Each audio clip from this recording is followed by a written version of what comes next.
Welcome back to Zoom. Starting ఒక విషయం straight గా చెప్పాలనుకుంటున్నాను. ప్లే లైక్ ఇన్కాగ్నిటో ఛానల్ కి సంబంధించిన సోనాలి గారి మీద విష్ణుప్రియ గారు ఎఫ్ఐఆర్ పెట్టడం పర్సనలీ నాకు కరెక్ట్ అనిపించలేదు. అవును, ఆ వీడియోలో కొన్ని హార్ష్ లైన్స్ ఉండొచ్చు, కొన్ని కంపారిజన్స్ కొంతమందికి ఒఫెన్సివ్ గా అనిపించి కూడా ఉండొచ్చు. కానీ ఓవరాల్ గా చూస్తే ఆ వీడియో పర్పస్ హేట్ స్ప్రెడ్ చేయడం లాగా నాకు అనిపించలేదు. సొసైటీలో స్లోలీ నార్మలైజ్ అవుతున్న ఒక ఇంటర్నెట్ కల్చర్ గురించి డిస్కషన్ రేస్ చేయడానికి ట్రై చేసినట్టు మాత్రమే అనిపించింది. అండ్ మీలో చాలా మందికి కాంటెక్స్ట్ ఏంటి, అసలు ఏం జరిగింది, ఈ కాంట్రవర్సీ ఎక్కడ స్టార్ట్ అయింది అండ్ ఈ ఎఫ్ఐఆర్ లో ఏముంది అనేవి కంప్లీట్ గా తెలిసి ఉండకపోవచ్చు. కాబట్టి ఫస్ట్ మనం కామ్ గా ఈ ఎంటైర్ ఇష్యూ ఏంటి అనేది చూద్దాం. ఆ తర్వాత ఎఫ్ఐఆర్ లో ఉన్న పాయింట్స్ గురించి, అలాగే ప్రెస్ మీట్ లో విష్ణుప్రియ గారు చెప్పిన విషయాల గురించి కూడా మాట్లాడుకుందాం. అండ్ మీకు ఆల్రెడీ తెలుసు, నేను బ్లైండ్ గా ఎవరిని సపోర్ట్ చేయను, అలాగే హేట్ కూడా చేయను. నాకు కరెక్ట్ అనిపిస్తేనే మాట్లాడతాను. సో ఈ ఇష్యూ మీద కూడా నా ఒపీనియన్ ని చాలా క్లియర్ కట్ గా ఎలాంటి మొహమాటాలు భయాలు లేకుండా ఇవ్వబోతున్నాను. సో ఇప్పుడు విషయానికి వచ్చేద్దాం.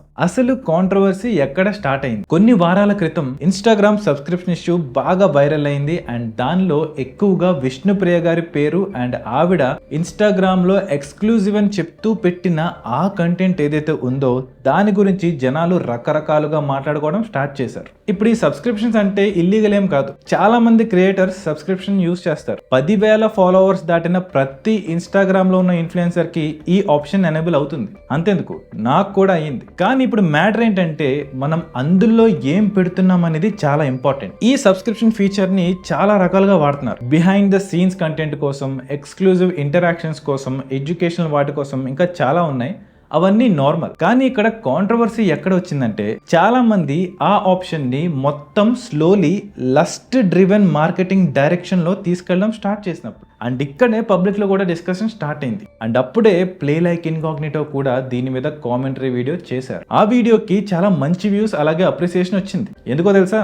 ఆ వీడియోతో చాలా మంది రిలేట్ అయ్యారు. చాలా మంది మైండ్స్ లో అసలు ఏంటిది, సొసైటీ ఎటు వెళ్తుంది, ఇలాంటి వాటిని ఎందుకు నార్మలైజ్ చేసి ప్రౌడ్ గా చెప్పుకుంటున్నారు, అటెన్షన్ కోసం ఏదన్నా చేస్తారా, దీనికి కనుక టీనేజర్స్ ఇన్ఫ్లుయెన్స్ అయితే పరిస్థితి ఏంటి అని ఇలా జెన్యూన్ క్వశ్చన్స్ జనాల మైండ్స్ లో వస్తున్న టైంలో ఆ పర్టికులర్ వీడియో ఒక అమ్మాయి అయ్యుండి అలా ఆమె చేసినందుకు జనాలు ఫుల్ గా సపోర్ట్ ఇచ్చారు. ఇక్కడ వరకు బానే ఉంది. నేను ఈ ప్లే లైక్ ఇన్కాగ్నిటో కాంటెంట్ ని చాలా కాలం నుండి అబ్జర్వ్ చేస్తున్నా. వాళ్ళు చేసిన మెజారిటీ కంటెంట్ లో జెన్యూన్ సోషల్ కన్సర్న్ ఉంటుంది. వాళ్ళు బెట్టింగ్ యాప్స్ మీద మాట్లాడారు, ఇంటర్నెట్ టాక్సిసిటీ మీద మాట్లాడారు, ఫేక్ ఇన్ఫ్లుయెన్సర్ కల్చర్ గురించి మాట్లాడారు, యూత్ మ్యానిపులేషన్ గురించి కూడా మాట్లాడారు. అండ్ ఎస్, కామెంటరీ కంటెంట్ లో కొన్నిసార్లు వర్డింగ్స్ హార్ష్ గా ల్యాండ్ అవ్వచ్చు. మిస్హాప్స్ హ్యాపెన్, ఎస్పెషల్లీ ఎమోషనల్ టాపిక్స్ మీద మాట్లాడేటప్పుడు. కానీ ఒక క్రియేటర్ ని జడ్జ్ చేయాలంటే ఒక కాంట్రవర్సీతో కాదు, ఓవరాల్ కంటెంట్ ప్యాటర్న్ తో జడ్జ్ చేయాలి. అండ్ పర్సనల్లీ నాకు వాళ్ళ ఓవరాల్ కంటెంట్ అవేర్నెస్ సైడ్ ఎక్కువ కనిపించింది, ఈ హేట్రేట్ సైడ్ కాదు. అందుకే ఈ ఎఫ్ఐఆర్ అనేది నాకు ఎక్సెసివ్ గా అనిపించింది. ఇప్పుడు సోషల్ మీడియాలో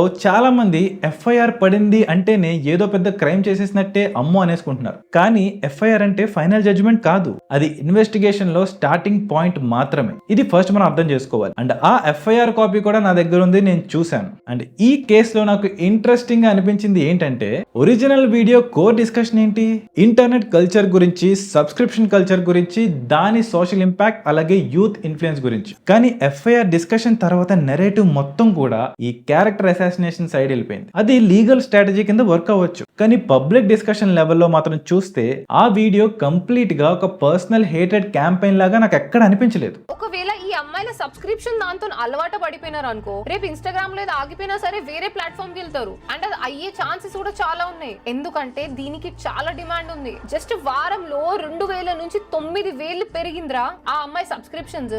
ఆల్రెడీ ఏఐ అనేది జాబ్ లను రీప్లేస్ చేస్తుంది. టాలెంట్ లేకుండా, చదువు లేకుండా ఈ దునియాలో బతకడమే కష్టం అంటే that is an easy way to earn money. Demand ఎంత ఉందో సప్లై కూడా అంతే ఉంటుంది.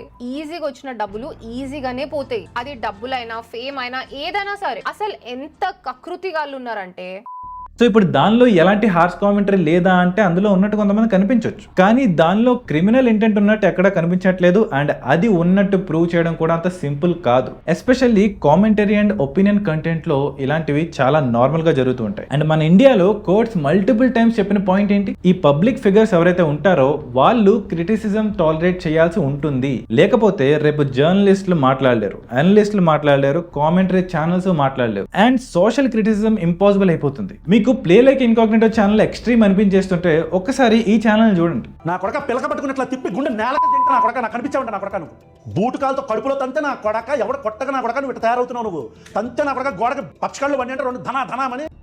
అతను వాడే లాంగ్వేజ్, చేసే కామెంట్స్, ఇచ్చే థ్రెడ్స్ అన్ని చాలా ఎక్స్ట్రీమ్ గా ఉంటాయి అండ్ ఇతని మీద ఎవరు యాక్షన్ కూడా తీసుకోవట్లేదు. సో ఇంక ఇన్కాగ్నిటో ఛానల్ ఎంత. అండ్ నిజానికి ఈ FIR లో స్ట్రాంగెస్ట్ థింగ్ అనేది పనిష్మెంట్ కాదు, భయం. ఎందుకంటే ఆ ప్రాసెస్ ఇట్ సెల్ఫ్ పనిష్మెంట్ అయిపోతుంది. పోలీస్ స్టేషన్లు, నోటీసులు, లాయర్స్, మెంటల్ స్ట్రెస్, ఒక ఇండిపెండెంట్ క్రియేటర్ ని డిస్టర్బ్ చేయాలంటే ఇవి చాలు. అందుకే చాలా మంది కేసులో మ్యాటర్ ఉండదని తెలిసినా సరే ఇలాంటి కేసెస్ ని ఫైల్ చేస్తారు. అండ్ ఇప్పుడు చాలా మంది విష్ణుప్రియ గారు కూడా చేసింది ఇదే అని భావిస్తున్నారు. ఇప్పుడు మనం విష్ణుప్రియ గారి ప్రెస్ మీట్ గురించి మాట్లాడుకుందాం. బికాస్ కాంట్రవర్సీని పెద్ద లెవెల్ కి తీసుకెళ్లింది ఈ ప్రెస్ మీట్. ఆవిడ ప్రెస్ మీట్ లో రిపీటెడ్ గా wrong publicity, wrong information, action తీసేసుకుంటామని చెప్తున్నారు. బ్యాడ్ పబ్లిసిటీ, రాంగ్ ఇన్ఫర్మేషన్, అది కరెక్ట్ ఇన్ఫర్మేషన్ లాగా రాంగ్ ఇన్ఫర్మేషన్ ఆడియన్స్ కి ప్రొజెక్ట్ చేస్తున్నందుకు కొన్ని సోషల్ మీడియా ప్లాట్ఫామ్స్ లో అలా రాంగ్ గా చేస్తున్న వాళ్ళ మీద ఈ కంప్లైంట్. Okay, fair enough. కానీ ఇక్కడ పబ్లిక్ అడిగే జెన్యున్ క్వశ్చన్ ఏంటో తెలుసా? అసలు ఎగ్జాక్ట్లీ రాంగ్ ఇన్ఫర్మేషన్ ఏముంది? సబ్స్క్రిప్షన్ ఉందా? ఉంది. ఎక్స్క్లూజివ్ కంటెంట్ అనే పేరుతో ఏమన్నా పెడుతున్నారా? పెడుతున్నారు. ఇన్స్టాగ్రామ్ సబ్స్క్రిప్షన్లో ఆ టైప్ కంటెంట్లు పెడుతున్నట్టు కాంట్రవర్సీ బయట జరిగిందా? జరిగింది. మరి ఏ రాంగ్ ఇన్ఫర్మేషన్ గురించి మీరు మాట్లాడుతున్నారండి? ఇప్పుడు అలాంటి కంటెంట్ వల్ల జరిగే సోషల్ ఇంపాక్ట్ గురించి కామెంటరీ చేస్తే ఆటోమేటిక్ గా అదే రాంగ్ ఇన్ఫర్మేషన్ అయిపోతుందా? అవ్వదు కదా. సో ఇక్కడే డేంజరస్ ప్రెసిడెంట్ స్టార్ట్ అవుతుంది. ఎందుకంటే క్రిటిసిజం అనేది అందరికీ కంఫర్టబుల్ గా ఉండదు, ఎస్పెషల్లీ పబ్లిక్ ఫిగర్స్ కి. కానీ డెమోక్రసీలో క్రిటిసిజం అనేది చాలా నార్మల్, ఎస్పెషల్లీ ఇన్ఫ్లుయెన్స్ ఉన్న పీపుల్ మీద. ఈ కాంట్రవర్సీ మొత్తంలో నాకు పర్సనల్లీ స్కేరీగా అనిపించింది ఏంటంటే సొసైటీ రియాక్షన్. అయ్య బాబాయ్, అమ్మ బాబాయ్, అవునా నిజమా అంటారు కానీ మొత్తం కాంట్రవర్సీ ఎండ్ అయ్యేసరికి చూస్తే ఎవరైతే ఈ కాంట్రవర్సీలో ఇన్వాల్వ్ అయ్యి ఉన్నారో వాళ్ళకి సబ్స్క్రిప్షన్ మీద సబ్స్క్రిప్షన్స్ డబుల్, ట్రిపుల్ అయిపోతాయి. ఏం చేసినది వీళ్ళ లాంటి వాళ్ళకి మార్కెటింగ్ లా యూజ్ అవుతుంది తప్పితే ఇంకొకటి కాదు. సో ఇక్కడ నెగిటివ్ పబ్లిసిటీ అయినా సరే పబ్లిసిటీయే, అది మనం అర్థం చేసుకోవాలి. ఈ ఇష్యూని టీవీ ఛానల్స్ కవర్ చేశాయి, ట్విట్టర్ లో ట్రెండ్ అయింది, యూట్యూబ్ మొత్తం డిస్కస్ చేసింది. రిజల్ట్ ఏంటి? ఇష్యూ గురించి తెలియని వాళ్ళకు కూడా క్యూరియాసిటీ వచ్చింది అండ్ సోషల్ మీడియా ప్లాట్ఫామ్స్ కి ఎగ్జాక్ట్లీ ఇదే కావాలి. చాలా మంది అనుకుంటారు ఇది జస్ట్ ఎంటర్టైన్మెంట్ ఇష్యూ అని, కానీ ఇది సైకాలజీ ఇష్యూ. హ్యూమన్ బ్రెయిన్ బాగా స్ట్రాంగ్ గా రియాక్ట్ అయ్యే ఎమోషన్స్ ఏంటి? Yes, lust. Social media algorithms కి ఇది పర్ఫెక్ట్ గా తెలుసు. అందుకే ఈ ప్రొవోకేటివ్ కంటెంట్ ని, అలాగే సెన్షువల్ కంటెంట్ ని చాలా బాగా పుష్ చేస్తుంది. ఎందుకంటే అవి మాత్రమే హ్యూమన్ అటెన్షన్ ని ఎక్కువసేపు హోల్డ్ చేస్తున్నాయి. కాబట్టి ఈ సో కాల్డ్ కంపెనీస్ మీ అటెన్షన్ ని, మీ ఎమోషన్స్ ని, మీ లోన్లీనెస్ ని అన్నిటినీ మానిటైజ్ చేస్తున్నారు. అండ్ దీని వల్ల యూత్ మీద పడే ఎఫెక్ట్ ఆల్రెడీ కంటికి కనిపిస్తుంది. ఇప్పుడు చిన్న పిల్లలు కూడా 15 సెకండ్ల కన్నా ఎక్కువగా వీడియోని చూడలేకపోతున్నారు. టీచర్స్ చెప్పేది బోరింగ్ అనిపిస్తుంది, ఫ్యామిలీతో కూర్చుని మాట్లాడడం కూడా బోరింగ్ అనే అనిపిస్తుంది. కానీ ఫోన్ స్క్రోలింగ్ మాత్రం తెలియకుండానే 3 గంటలు ఏకదాటిగా చేస్తున్నారు. ఇక్కడ ప్రతి ఒక్కరికి కూడా కాన్స్టెంట్ స్టిమ్యులేషన్ అనేది అలవాటైపోయింది. రియల్ లైఫ్ ఏమో బోరింగ్ గా అనిపిస్తుంది. కాన్ఫిడెన్స్ బిల్డ్ చేసుకోవాల్సిన టైంలో ఇలాంటి పనికిమాలిన కంటెంట్లు చూస్తూ ఎక్కలేని ఫ్యాంటసీలు బిల్డ్ చేసుకుంటున్నారు. ఇవి జోక్స్ కాదు, రియల్ సైకలాజికల్ ఎఫెక్ట్స్, అలాగే world wide psychologist already discuss చేస్తున్న టాపిక్స్. కానీ మన దగ్గర ఎవరైనా ఈ ఇష్యూ మీద మాట్లాడితే ఇమ్మీడియట్ గా అరే అదిగో హేటర్ వచ్చేసాడు రై, చూడండి ఎలా జడ్జ్ చేస్తున్నారు అని చాలా హిపోక్రిటికల్ గా వాళ్ళు అనాలిసిస్ చేస్తున్నారు, అలాగే చూపిస్తున్నారు. అండ్ ఇలాంటి ఇష్యూస్ ని కన్క్లూడ్ చేయనివ్వకుండానే క్లోజ్ చేస్తున్నారు. కానీ ఒకటి మాత్రం నిజం, ఇలాంటి అన్కంఫర్టబుల్ డిస్కషన్స్ లేకుండా హెల్దీ సొసైటీ అనేది ఫామ్ అవ్వదు. ఆడవాళ్ళు చాలా గొప్ప వాళ్ళు, వాళ్ళని ఆబ్జెక్టిఫై చేయకూడదని చెప్తూనే మళ్ళీ ఇలాంటి కంటెంట్లు చేస్తున్నారు. ఇది హిపోక్రసీ కాదా?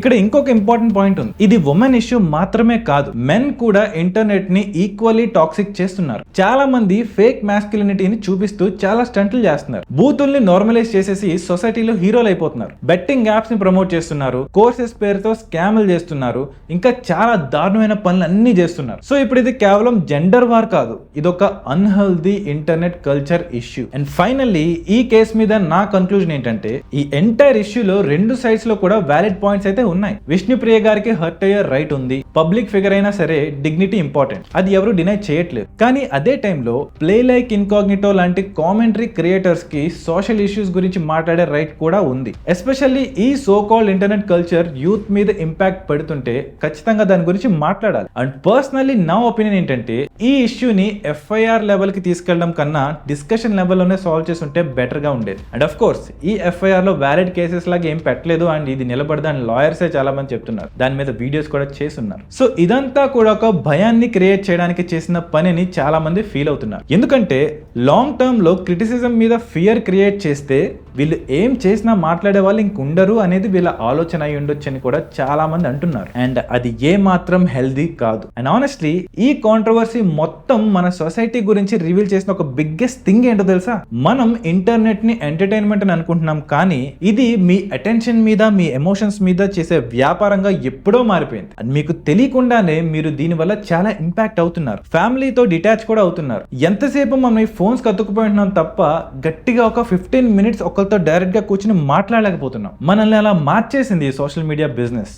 ఎనీవేస్, నేను చెప్పాలనుకున్నంత చెప్పేశాను. అండ్ ఇంకా చాలా ఉన్నాయి, కానీ ఎందుకులే లీగాలిటీస్ మళ్ళీ మనల్ని అటాక్ చేస్తారని చెప్పట్లేదు. సో ఈ ఇష్యూ మీద మీ ఒపీనియన్ ఏంటి అనేది, మీరు ఎవరికి సపోర్ట్ చేస్తున్నారు అనేది కూడా కామెంట్స్ లో రెస్పెక్ట్ఫుల్ గా చెప్పండి. అండ్ సోనాలి గారు, స్టే స్ట్రాంగ్. ఇలాంటి వస్తూ ఉంటాయి, పోతూ ఉంటాయి, బట్ సొసైటీ మీద మీకున్న రెస్పాన్సిబిలిటీ మాత్రం అలానే ఉంటుంది. Keep going, good luck. So ఇంకా ఈ ఇష్యూ తర్వాత ఇలాంటి ఎన్నో రకాల సోషల్ ఇష్యూస్ గురించి మాట్లాడాలని నేను ఫిక్స్ అయ్యాను. ఎందుకంటే చాలా మంది దీని గురించి మాట్లాడడానికి భయపడుతున్నారు, అండ్ అలాంటివి నేను మాట్లాడి చూపిస్తాను. సో ఇంట్రెస్ట్ ఉన్న వాళ్ళు ఖచ్చితంగా ఈ ఛానల్కి సపోర్ట్ చేయడానికి సబ్స్క్రైబ్ చేసుకుని ఉండండి. అలాగే ఈ వీడియోని లైక్ చేయండి, షేర్ చేయండి. నెక్స్ట్ వీడియో మిమ్మల్ని మళ్ళీ కలుస్తాను. అదొరకు టేక్ కేర్. జై హింద్.